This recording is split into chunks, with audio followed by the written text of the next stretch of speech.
vrai que on a beaucoup de gens qui devaient s'absenter aujourd'hui avec des choses à la dernière minute ou des maladies, mais en même temps, ça fait plaisir de voir, surtout vous tous, mais certains visages, certaines personnes, comme Martin. Quel plaisir de voir Martin encore.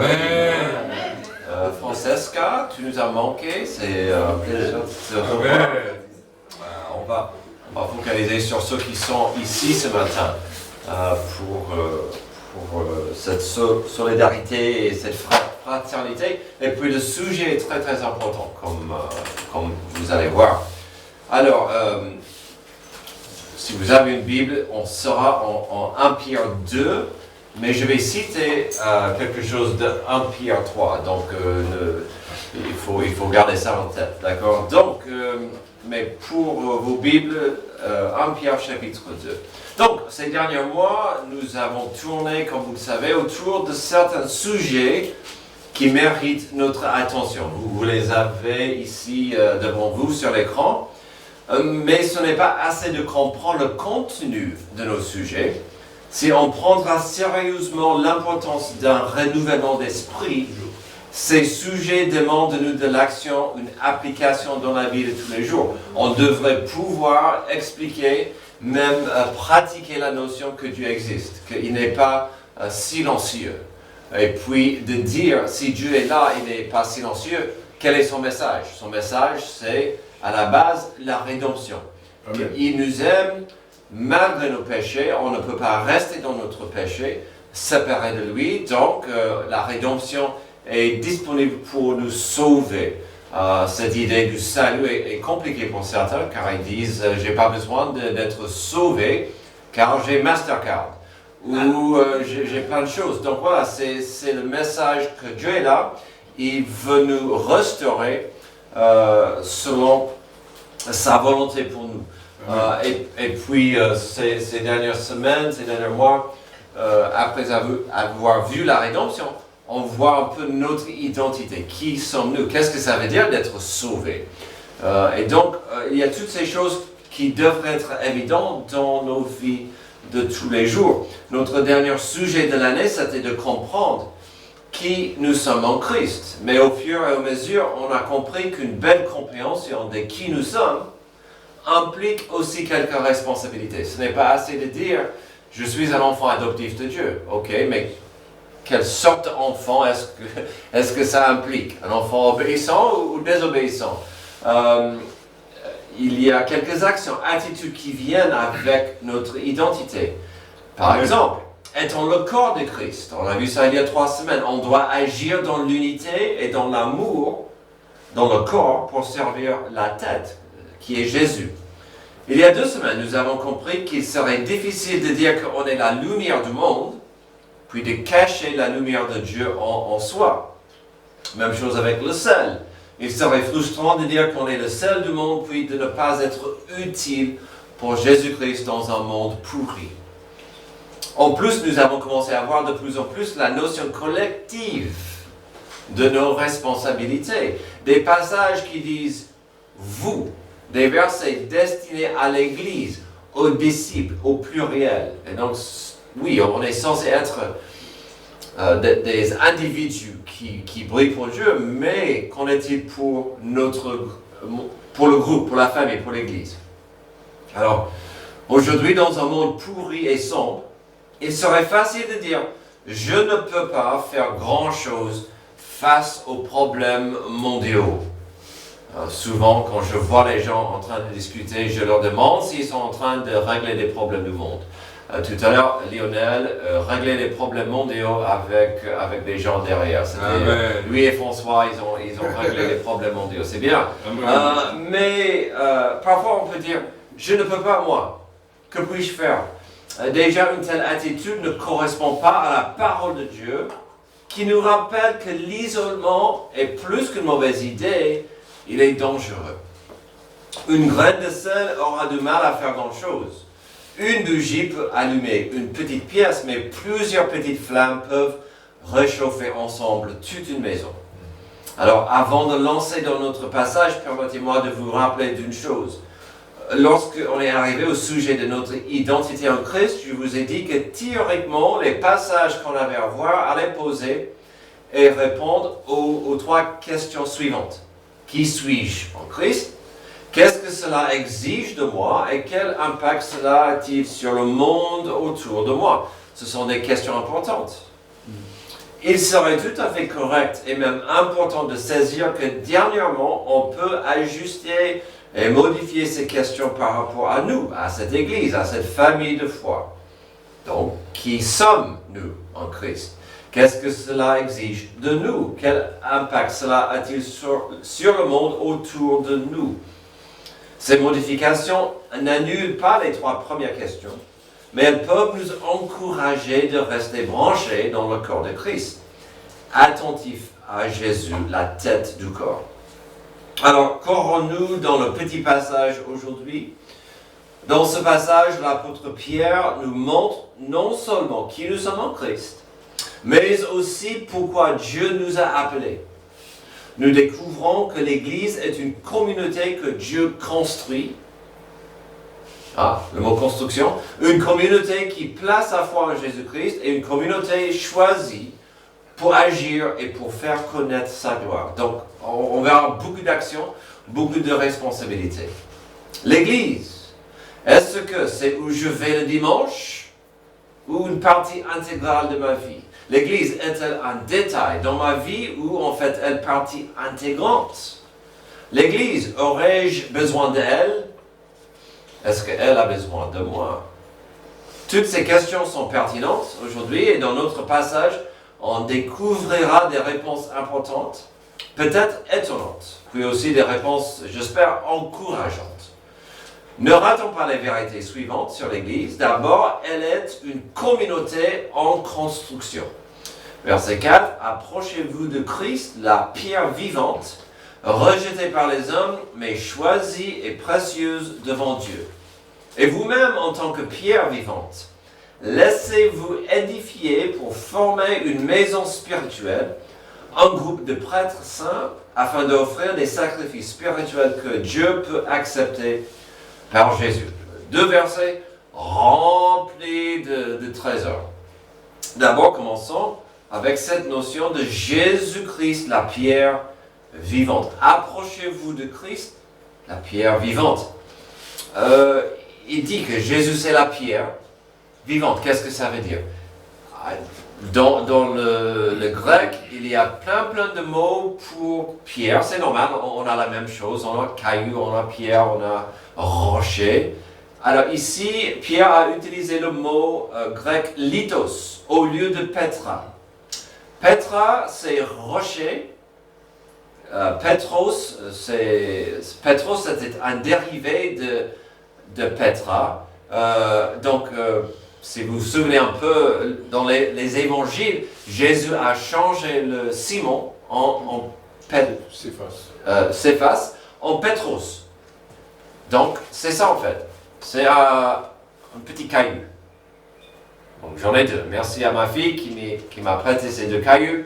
Ça, c'est plutôt ce que Jésus a appelé Céphas. Pierre. Mais là, Pierre dit que Jésus, c'est la pierre vivante, lithos. Alors, ça veut dire quoi, lithos? Est-ce que c'est important? Le mot lithos avait la signification comprise d'une pierre, souvent une pierre considérable. Petros était compris comme un caillou, un petit rocher ramassable. On peut le prendre dans la main, on peut jeter à une voiture. C'est petit. Tandis que lithos était comme ça, grand. Quelque chose très très formidable. On ne peut pas savoir si Pierre voulait faire la comparaison ou pas avec son nouveau prénom. Peut-être, à mon avis, il voulait que les gens comprennent. Moi, je suis un caillou, moi. Tandis que Jésus est le rocher. Amen. Il est vraiment la fondation de qui nous sommes et de l'Église. Lithos, une fondation importante. Alors, il a dit ensuite, donc, puisqu'on a parlé tout à l'heure de nos amis catholiques, on ne voit jamais où Pierre va dire « Je suis quelqu'un d'important, moi ». La grande pierre de l'Église. Non, il a toujours dit « C'est Jésus qui est la pierre importante, vivante ». Alors, il a dit qu'ensuite, il était rejeté, la pierre vivante, rejeté par les hommes. Quelle frustration pour Pierre. Il était là, il a suivi Jésus plus que 3 ans, il a vu, il a entendu, il a plus ou moins compris qui était Jésus-Christ. Mais à la fin, Israël, les autorités, le peuple a rejeté Jésus car il n'était pas ce que l'on cherchait. Et ce qu'on cherchait, c'était quelqu'un qui pouvait chasser les Romains et instaurer un royaume de gloire, rejeté par les hommes. Mais en même temps, cette réjection était prévue, car ici, Pierre fait allusion à Psaume 118, verset 22, qui dit « La pierre qu'ont rejetée ceux qui construisaient est devenue la pierre angulaire. » Donc Pierre, il fait allusion, il cite le psaume qui a annoncé que la pierre allait être rejetée. Mais il continue. Jésus était choisi, la pierre choisie et précieuse devant Dieu. Approchez-vous du Christ. Verset 4. La pierre vivante, rejetée par les hommes, mais choisie et précieuse devant Dieu. Encore Pierre n'est pas terminé avec ces citations. Pour la deuxième moitié du verset, il fait le lien avec Ésaïe 28, 16. Ésaïe a dit, à cause de cela, voici ce qui dit le Seigneur. L'Éternel, je mets dans Sion en guise de fondation une pierre choisie, angulaire, précieuse, solidement posée. Celui qui s'appuie sur elle sera en sécurité. Amen. Et donc, Pierre, un simple pécheur, devenu pécheur d'âme, par la puissance du Saint-Esprit, va dire, Jésus c'est le rocher, il est la pierre vivante, puissante, et tous ceux qui mettent leur foi en lui auront cette paix, cette sécurité. Mais il a dit quelque chose de très fascinant au verset 5. Il a parlé des pierres vivantes, il a parlé de vous et de moi. Et vous-même, en tant que pierre vivante, laissez-vous édifier pour former une maison spirituelle, un groupe de prêtres saints, afin d'offrir des sacrifices spirituels que Dieu peut accepter par Jésus-Christ. Encore beaucoup de choses à voir. Pierre, il continue cette idée des pierres vivantes. Alors, honnêtement, quand on est arrivé ici, j'étais certain dans son langage, dans le grec, il allait faire de nous les petits pierres quand même. Des cailloux vivants. À ma belle surprise, nous sommes des pierres vivantes, lithos. On fait partie de cet immense rocher qui est Jésus, mais vivante. Donc nous sommes greffés dans la pierre vivante, dans cette immense structure. C'est formidable, c'est incroyable, cette bénédiction par la grâce de Dieu, que nous sommes des petites pierres, mais bien enracinés, si on peut dire ça, en Jésus-Christ. C'est formidable.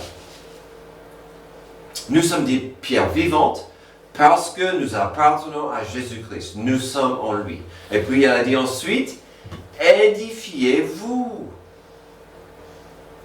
Laissez-vous édifier pour former une maison spirituelle. Encore, nous voyons notre responsabilité corporelle dans la famille. Nous avons des responsabilités. La première ici, c'est l'édification d'abord afin de former une maison spirituelle ensemble.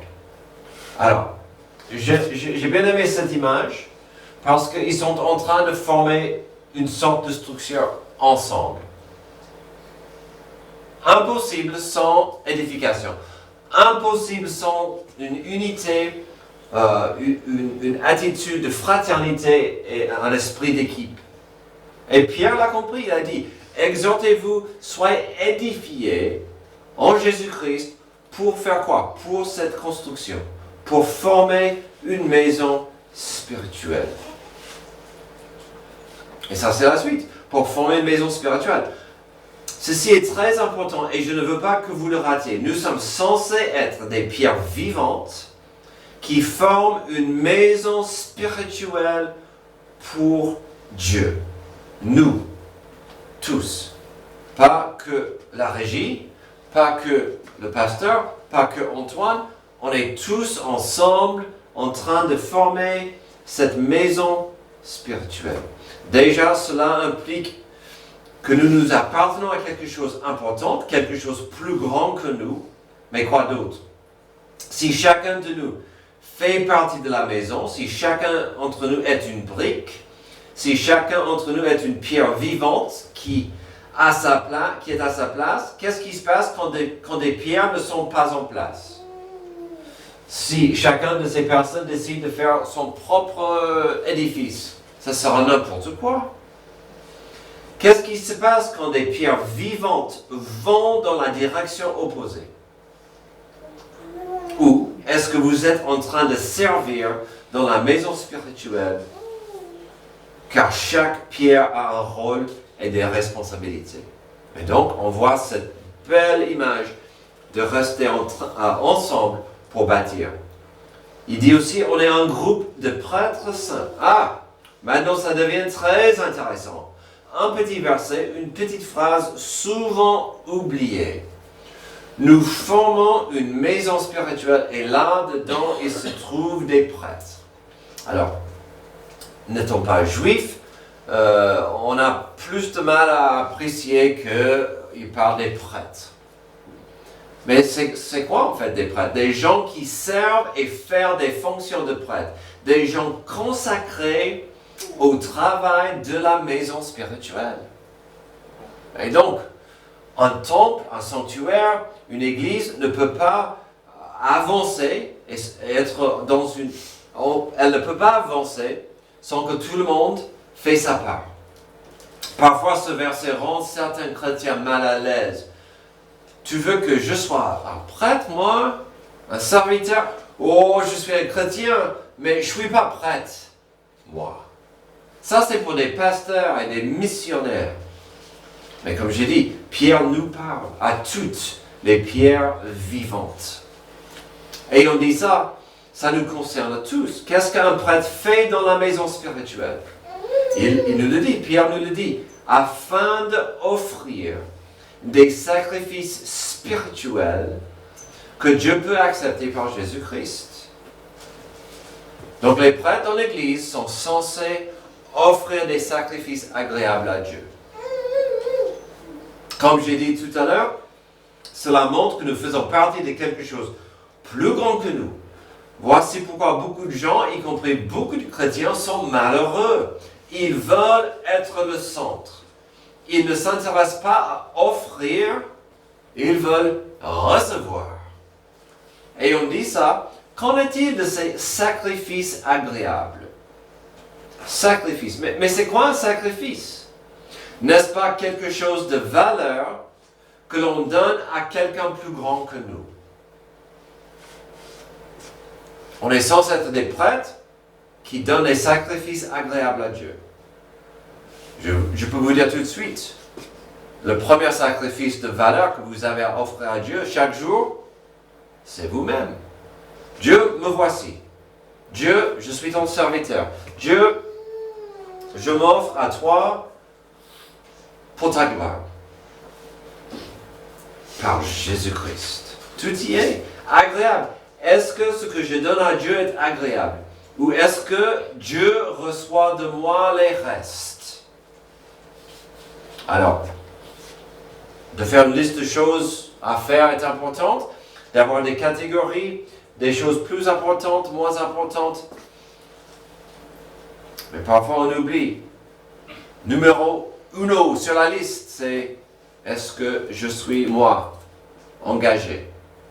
Est-ce que je suis disponible à Dieu pour que le Saint-Esprit m'utilise aujourd'hui? Et je ne sais pas pour vous, mais ce petit passage de Pierre me rappelle de notre passage phare de l'année, Romains 12, 1 et 2.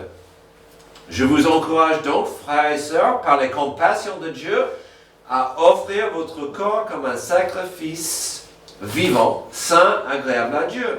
Ce sera de votre part un culte raisonnable.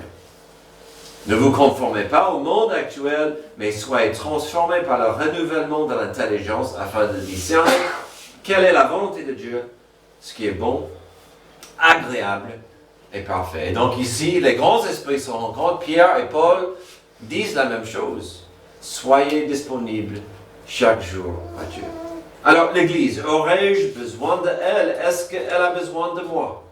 D'abord, on a vu l'importance de comprendre qu'elle est une communauté, mais en construction, grandissante. Ensuite, elle est une communauté qui croit. Verset 6. En effet, il est dit dans l'Écriture, « Je mets dans Sion une pierre angulaire, choisie, précieuse. Celui qui croit en elle n'aura jamais honte. » Elle est donc précieuse pour vous qui croyez. Quant à ceux qui désobéissent, la pierre rejetée par ceux qui construisaient est devenue la pierre angulaire. Elle est aussi une pierre qui fait obstacle et un rocher propre à faire trébucher. Ils s'y heurtent parce qu'ils désobéissent à la parole et c'est à cela qu'ils ont été destinés. Ici, Pierre revient à Ésaïe 28, 16 et l'importance d'accepter Jésus-Christ en tant que pierre angulaire choisie et précieuse. Une acceptation de cette pierre, une fois solide, sera un refuge. Amen. Voici la vérité déclarée par Ésaïe et répétée par Pierre. C'est pourquoi au verset 7, il dit qu'elle est précieuse pour vous qui croyez. Ne ratez pas l'importance de ce qu'il dit ici. De quoi est-ce qu'il parle? De croire dans cette pierre vivante, c'est d'accepter l'évangile, la bonne nouvelle. Jésus-Christ est mort à ma place, il a pris la punition, la justice de Dieu. Et si j'accepte Jésus comme Seigneur et Sauveur, je suis sauvé, je deviens un enfant adoptif de Dieu. C'est la bonne nouvelle. L'évangile, il parle de l'évangile. C'est incroyable. L'évangile, selon Pierre, est précieux pour ceux qui croient. Est-ce que l'évangile est précieux pour vous qui l'ont accepté? Amen. Il y a une seule réponse. C'est yes. L'évangile, Jésus-Christ, c'est magnifique. C'est précieux. Mais ne ratons pas la vérité triste de la suite, au verset 7 et 8, où il dit, quant à ceux qui désobéissent, la pierre rejetée par ceux qui construisaient est devenue la pierre angulaire. Elle est aussi une pierre qui fait obstacle et un rocher propre à faire trébucher. On voit la pierre de l'angle rejetée. Ils n'ont pas reconnu Jésus pour qui il était, pour ce qu'il disait. Sa généalogie était correcte, son pouvoir était indéniable, sa présence, sa sagesse, tout. Pour nous qui croyons, nous avons du mal à comprendre comment ils l'ont raté. Mais la réaction était là. Et c'est une frustration pour nous. Comment, à l'époque, ils pouvaient rater Jésus? Et la plus grande frustration pour nous aujourd'hui, c'est comment les gens autour de nous peuvent dire non à Jésus. Une pierre d'achoppement et un rocher de scandale. C'était de l'actualité à l'époque. À son entrée à Jérusalem, la semaine de sa passion, il était le Messie. Hosanna! Plusieurs heures plus tard, il criait crucifie-le. Qu'est-ce qui a changé depuis ce moment-là? Rien. Malheureusement, si jamais il y avait quelqu'un dans l'histoire de notre planète qui a cet effet sur des gens, c'est Jésus. Aujourd'hui, si vous demandez l'avis des gens sur Adolf Hitler, vous trouverez une vaste majorité qui disent qu'il était un monstre. Tandis que la mère Thérèse, oh, rien à dire. Un petit ange, une femme formidable. Mais vous posez l'avis des gens sur Jésus-Christ. Pas Jésus le charpentier, pas Jésus un homme gentil ou le sage, mais Jésus-Christ le Fils de Dieu et le Sauveur du monde. Là, vous trouverez une pierre d'achoppement et un rocher de scandale. Soit vous y croyez, soit non. Amen. Et on revient à la racine de la Bible. Ainsi, de notre point numéro 2, où est-ce qu'on met notre foi? Est-ce que ma foi est en Jésus-Christ? Est-ce que j'accepte? Est-ce que ma confiance est basée en Jésus-Christ? Une communauté qui croit. Mais la foi n'est pas statique. Elle n'est pas automatique. Comme pour beaucoup de choses dans la vie chrétienne, ma foi doit grandir. Et pour que ma foi grandisse, il faut agir dans l'obéissance, selon la parole de Dieu. L'Église, aurais-je besoin d'elle? Est-ce qu'elle a besoin de moi? On a vu que l'Église est une communauté en construction et une communauté qui croit. Terminons avec la vérité suivante. Nous faisons partie d'une communauté choisie. Verset 9. Vous,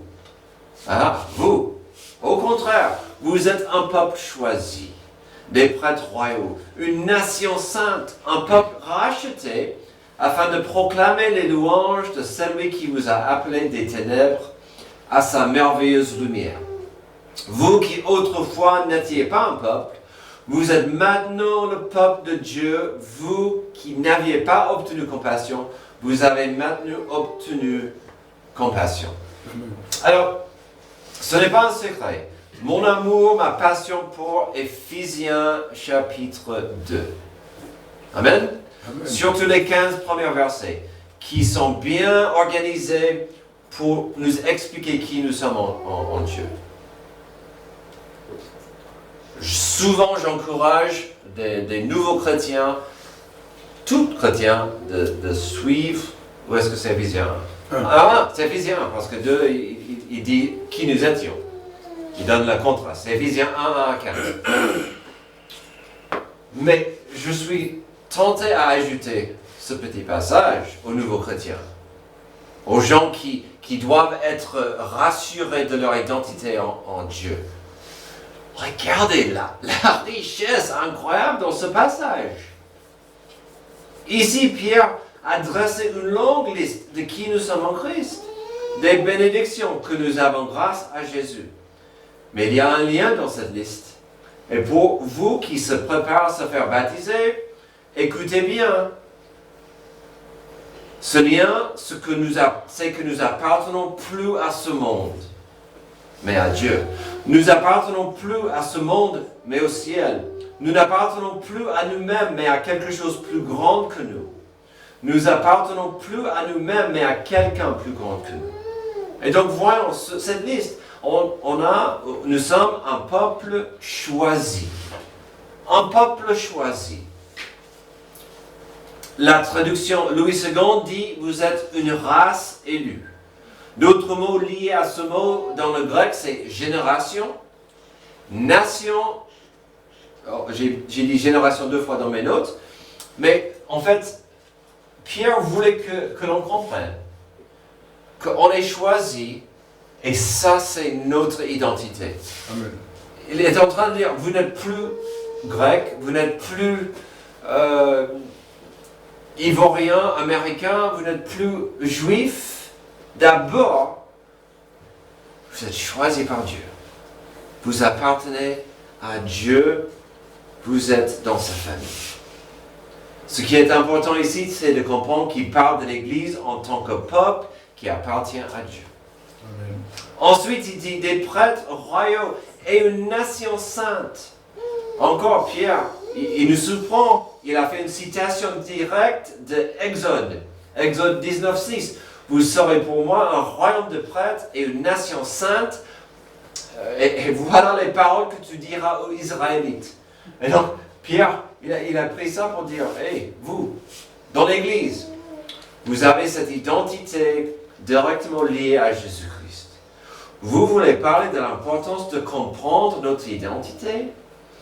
Comme nous avons vu avec le sel et la lumière, nous avons des responsabilités. Des prêtres avaient des attentes de Dieu pour eux.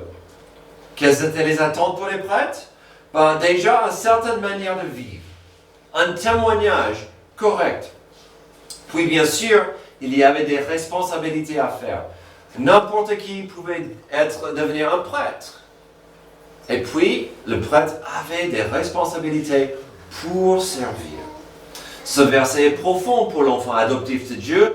qui ne s'intéresse pas à certains de nos poteaux. Les poteaux le but de notre Église, c'est de faire et former des disciples de Jésus. Nos poteaux sont l'amour pour Dieu et son prochain, la fidélité à Dieu et pour son prochain, et le service pour Dieu et son prochain. Si quelqu'un dans cette Église ne veut pas s'engager avec ses poteaux, il comprend mal ses responsabilités d'être un prêtre.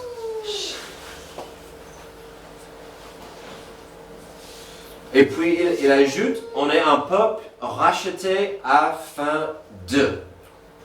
Un peuple racheté afin de quoi? De proclamer les louanges de celui qui vous a appelé des ténèbres à sa merveilleuse lumière. Amen. Un peuple racheté, c'est une chose de dire, oui, Dieu m'a sauvé. Je suis racheté. Mais Pierre dit, oui, vous êtes racheté afin de. Et quand l'apôtre Pierre, la Bible dit, vous êtes racheté afin de, il faut écouter. Afin de faire quoi? Quelle est la moindre responsabilité que Dieu m'a donnée? De proclamer les louanges de celui qui vous a appelé des ténèbres à sa merveilleuse lumière. Amen. On est racheté afin de proclamer. Oh, c'est beau ça. On est racheté afin de partager. Encore nous voyons des attentes de Dieu pour nous, des responsabilités à accomplir. Mais si on apprécie que Dieu nous a rachetés, si on comprend la rédemption, est-ce que ça serait trop difficile ou pénible de proclamer les louanges de notre Sauveur? Vous n'êtes pas obligé de savoir prêcher. Oh, elle n'a pas raté le clin d'œil. Vous n'êtes pas obligé de savoir prêcher.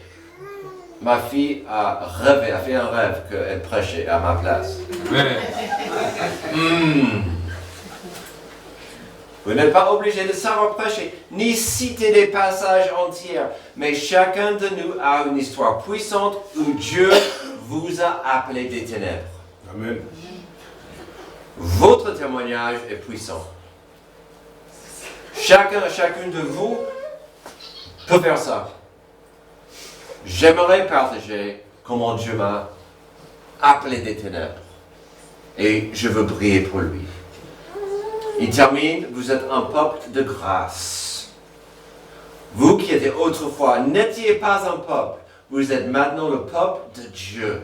Vous qui n'aviez pas obtenu compassion, vous avez maintenant obtenu compassion. Peut-être vous étiez grec, un romain, un juif, un païen.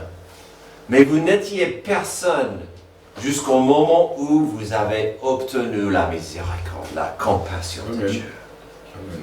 Et là, change tout. Si jamais il y avait un verset qui proclame la grâce de Dieu pour le monde, c'est le verset 10.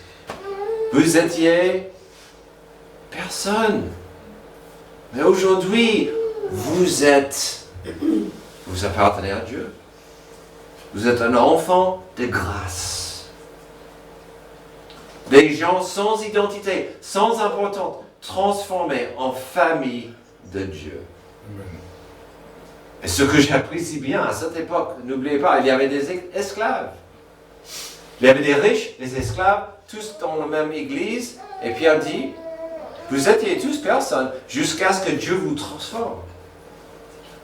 Ces deux versets, le 9 et 10, pour moi posent un problème pour l'enfant adoptif de Dieu qui ne s'intéresse pas à évangéliser. Alors je comprends, j'entends la voix qui dirait, oh, l'évangélisation me fait trop peur. Mais à la base du sujet est tout simplement la vérité simple de ce que ces deux versets expliquent. L'évangélisation, c'est de partager. Avant Jésus-Christ, j'étais personne, mais il m'a racheté et maintenant je fais partie de sa famille.